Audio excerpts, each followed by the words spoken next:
I mean, I figure it's just gonna be chill conversation for a few minutes, and Mm-hmm. do you have to write it up, or do you just get to submit the fun? Yeah, you have to write it up Oh, afterwards. no, I don't have to write it up. Oh, okay. Yeah, it's Yeah, just... you can just submit the recording. Mm-hmm, Gotcha. which is cool. And yeah, I did press play a couple seconds ago. Oh, okay. So yeah, Gotcha. this is... I'm interviewing Bennett here, an engineering fellow friend. Hello. And then, yes, I did choose a surviving in the wilderness topic. And I was wondering if about his problems with that area, or it could also be like camping and hunting, stuff like that. But then, yeah, I'm trying to assume a beginner's mindset, ask a lot of why questions, and do an interview. So yes, I was going to ask, what's the problem you had in the wilderness here? Oh, so in terms of wilderness stuff, I'm not that huge into it. I've gone camping a bunch, like just for quick background about myself of like what I've done. I've done a lot of camping, and a good amount of like fishing, mostly with a canoe though. Ooh. So in terms of problems I've had in the wilderness, one is really bad cell service is pretty common of an issue. Um, yeah, like you know how it is like when you're like hiking, you get cell service when you're at the top of the mountain, but then the entire rest of the way it's like literally just nothing. Yep. I Yeah. have to know why you would need cell service, though. Why would you need cell service in the mountains? So there has been a few times that I went hiking and it has started to get very dark before I got back because a few times they poorly named their hiking trails loops when they weren't loops. They named it a loop No. because they ended at the same spot that it began, just 6,000 feet above it. So, it's not like you can just jump and fall like 6,000 feet. So, like, it was like the distances in between, like, the beginning and the end were like right next to each other. So I thought, oh, hey, it's a loop. It comes back. And it didn't come back. Nice. So, yeah, so that. I thought it was going to be a 2-hour hike and it turned into a 4-hour hike, which means I was getting back at like really late dark time, and I was wanting to let my family know that I was going to be fine, and I just made a mistake. And also really poorly named trail.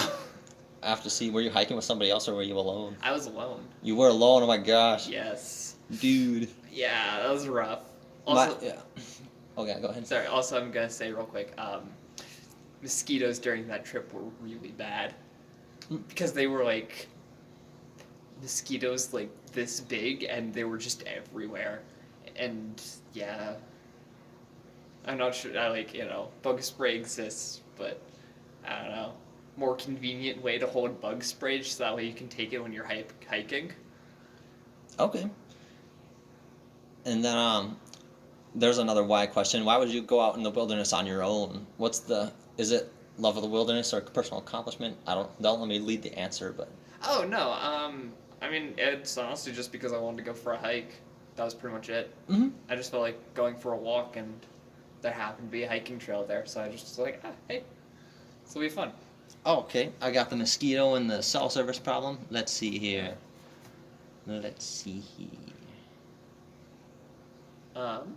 The other one that we've been having issues with more recently is that since my dad's been getting older, he wanted to put a motor onto the canoe.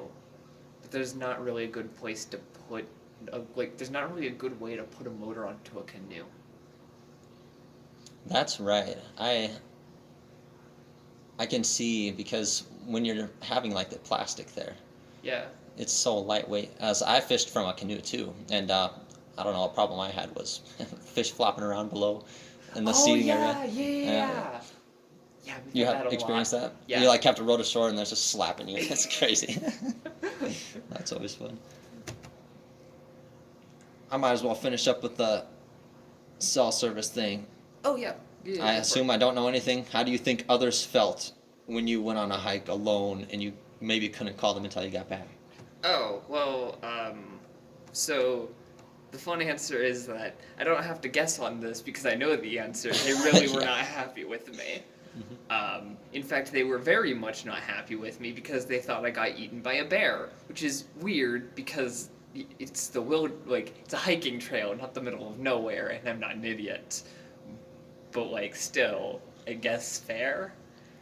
Like, if I had tripped or fallen, they just really worried them.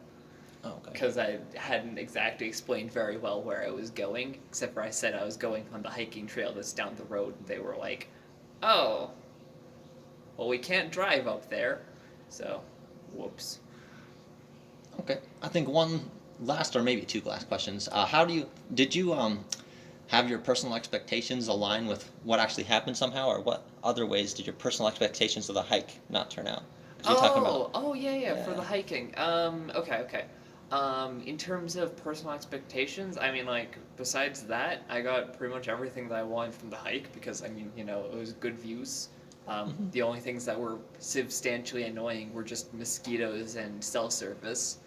Um, Besides that, I would probably have to say, um,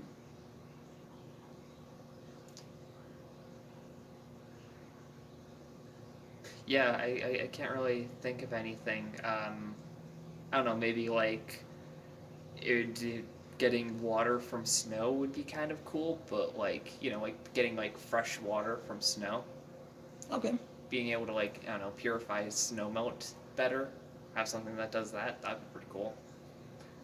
Because, yeah, when you're hiking, you're generally on mountains and there's generally snow that you can access. But also, it's a very bad idea to just eat the snow. Because, Hmm. yeah. Cool, Bennett. I Yeah. think that's all, but thank you. Yeah. Totally.